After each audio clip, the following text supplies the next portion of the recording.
Hello, everyone, and welcome to this episode of Let's Be Honest with Peter Kozodoy, the show where we go a little beyond the surface and share some really awesome, honest, and vulnerable stories to help you realize how honesty works to create results in your life and business.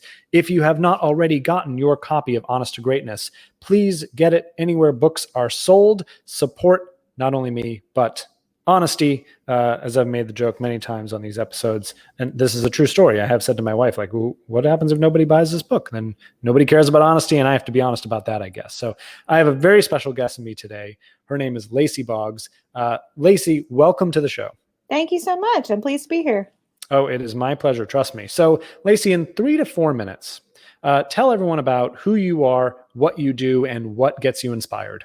Sure. So I am a content strategist. I have a small digital marketing agency called the Content Direction Agency, and we help small business owners strategize, create the plan for their content, and then implement it by writing that content for them. So, I've been doing this for about 8 years now. I used to be a journalist before this. In my past life, I was a food writer. And then I got pregnant, right? Great work if you can get it. But I got pregnant and I couldn't imagine doing magazine deadlines and 60-hour weeks anymore with a baby. So I struck out on my own. I tried to start a food blog because I was a food writer.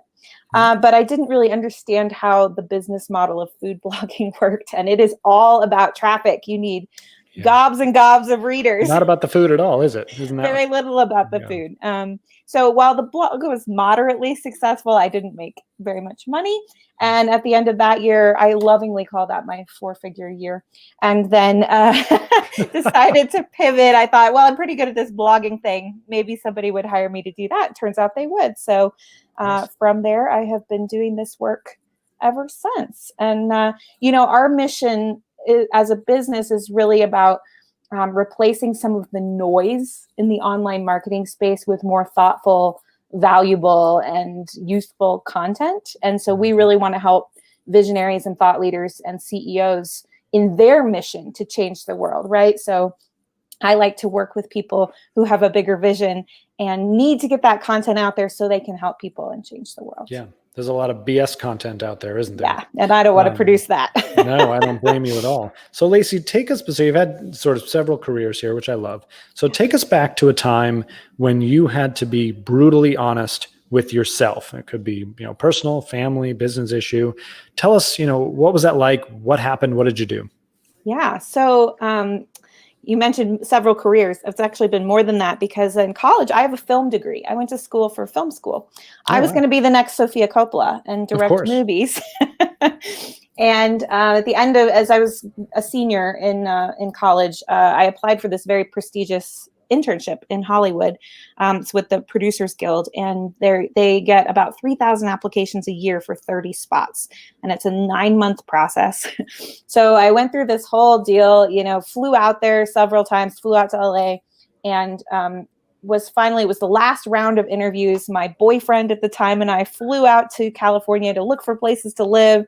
Oh, wow. And we're driving down Highway 1 at sunset, and my phone rings and I had been cut. I was not getting the internship. And that was a big moment for me because I didn't have a plan B. Like, I just sort of assumed you work hard, you show up, you do these things, and you're going to get it, right? Stuff happens. Yeah. Right. And it never occurred to me that somebody might call me and say, sorry, you didn't make the cut. So, we did end up moving to California. I did try for a while to break into the film industry, but after a year or so, I had to be really brutally honest with myself and ask myself, is this really the life you want? Do you want to give up all these things and work as hard as you have to do to break in? And the answer was no. And that was really kind of devastating to my ego, but also who I thought I was, Sure. And who I thought I was going to be. But it all turned out for the best in the end. Yeah, no, it's great. And I tell a similar story, many similar stories in the book where we get to these moments where we have a choice. We can keep lying to ourselves or not. Ultimately, often it takes a jarring event, like a big rejection or big, I tell the story of when I was 18 and I was 17 And I knew at 18 I was going to the Olympics as a figure skater and that I was going to Harvard, and neither one of those things happened by the time I was 18. And that was the same thing, a very devastating time.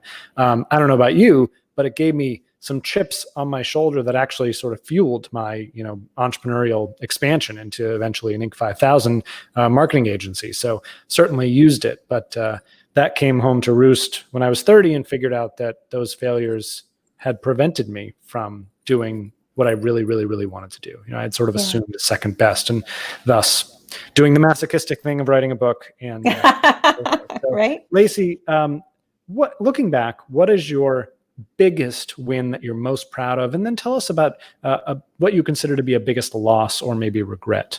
Mm-hmm.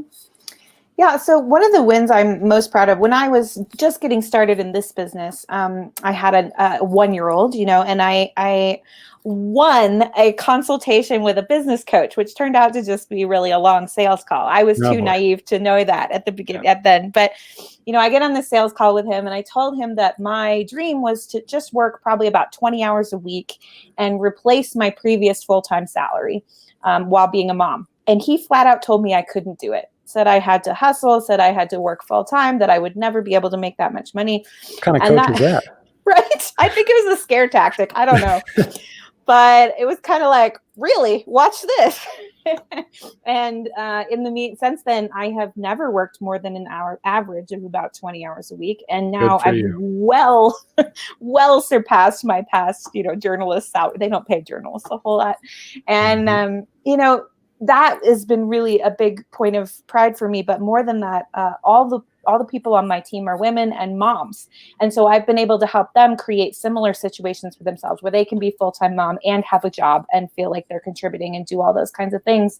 And so that's been like one of the things I'm most proud of is like, no, you can create your own vision of what works, right? It doesn't have to be somebody else's box. As for a regret, gosh, there's so many. I really wish that I had trusted myself earlier. You mentioned being 17, 18 years old. It's so easy to think you know what you want, but you get very influenced by what other people want for you or what they say. I wanted to be a writer when I was in high school, and I had a very lovely and well-meaning teacher tell me that was really hard and I should find something to fall back on. P.S. Film not easier than being a writer, so I'm not sure why that made it, but it took a huge detour in my life, and so I kind of wish I had learned a lot earlier on to trust my own instincts, because look at me now, I'm a writer. That's what I always said I wanted to be. Yeah, well, what I always remind my coaching clients is, if it's possible, if someone else has done it, then you can do it. Right. I mean, that's it. Now, if you're Elon Musk, you think if nobody's done it, then I should go do that. Right. Apparently he has that wiring, but the harder road. Right. Which is interesting, because like, I want to be a writer. Like, there are people out there that make a great living writing. Right. So there's many paths to that too. Exactly. Many paths, a lot of opportunities. Right. And I think that it takes sort of, I'm all about eliminating self-limiting BS. And so one of the things we have to realize, and one of the two questions I have everyone ask is like, is that true? And how do I know? So when someone said to you, like, well, you can't do that, I wish I could have known, younger Lacy, had been like, is that true? And how can you know, those are the questions I should have asked myself. Age, wisdom, all that jazz. Right.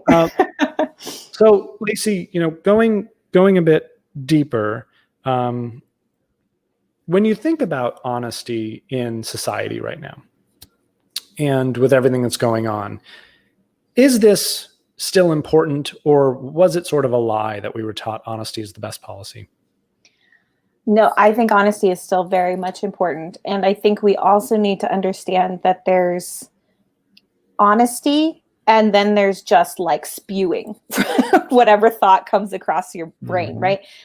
Being a digital marketer, I see this all the time. I have to be on social media and I have to be on these channels. And sometimes it's like, whoa, that honesty was uncalled for. That was unnecessary. There's a difference between being honest and just saying whatever crosses your mind with no filter. I think, there's a thing they teach kids at school, and it's like, is it true? Is it necessary? Is it kind?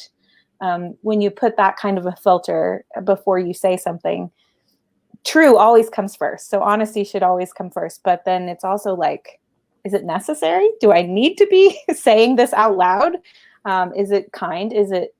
Am I conveying my honesty in a way that's going to be hurtful to the other person, or am I doing it in a way that's thoughtful and helpful?